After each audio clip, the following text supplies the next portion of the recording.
has their prejudices. They're not necessarily always malicious. You may see an individual and just assume certain things. It happens to me.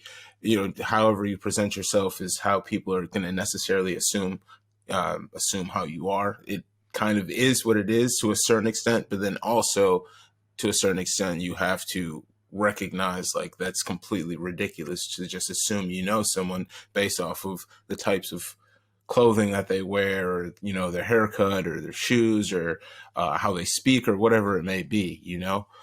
um and that's one thing that I tried to be conscious of and aware of myself, but then I also realize it's almost like a natural thing. And then in a way, especially if I'm out in the field, um I kind of can utilize that in a way too, as you it's, and there's been so many like blatant occurrences of it, right? So I'll just use an example. So I am clearly a black person, right? I'm clearly black. There's nothing that I could do to hide that from anyone. I mean, I suppose I could if I was extreme, but so that's me. So throughout all of the protests when I'm out, documenting everything, I don't wear press gear or anything. There was one night that I wore a press vest and I ended up just taking it off because that was like the one time where,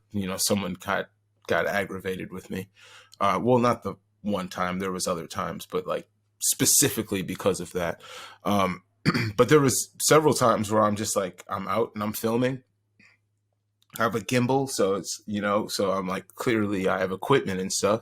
And then there's other people that aren't black. We could say, well, we'll just say they are white people that are out filming, doing the exact same thing. Sometimes even right next to me, standing directly next to me.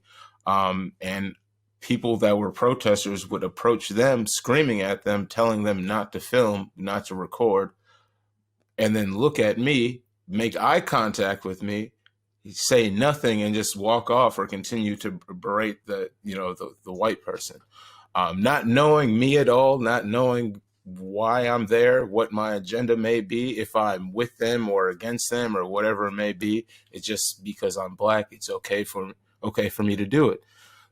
And given the circumstances, I took advantage of that because why, like, That's what you're there to do. Yeah. that's how the world works. It is what it is.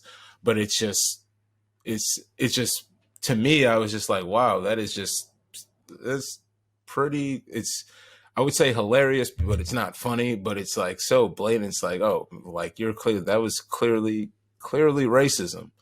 And we're here, people are talking about we need unity and togetherness, and it's just it kind of just shows how ironic and how indoctrinated and how much people are being followers when they don't necessarily need to be. And we need to have these conversations about individualism to get people to realize, like, hey, stop just listening to what people are saying because they're having you do ridiculous things. And now you're out here on camera being ridiculous.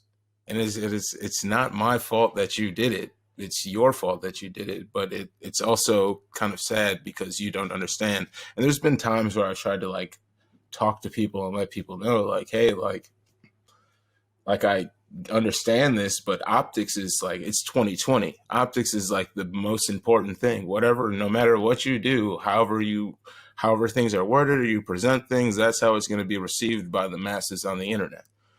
And I mean, it's up to you, whatever you do or say. And I mean, I tell this to everyone. I've told this to the sheriff. I've told this to regular people, different protesters, all different types of people. And that's because it just seems like people always seem to forget, like, hey, there's the internet and you're on camera. One of the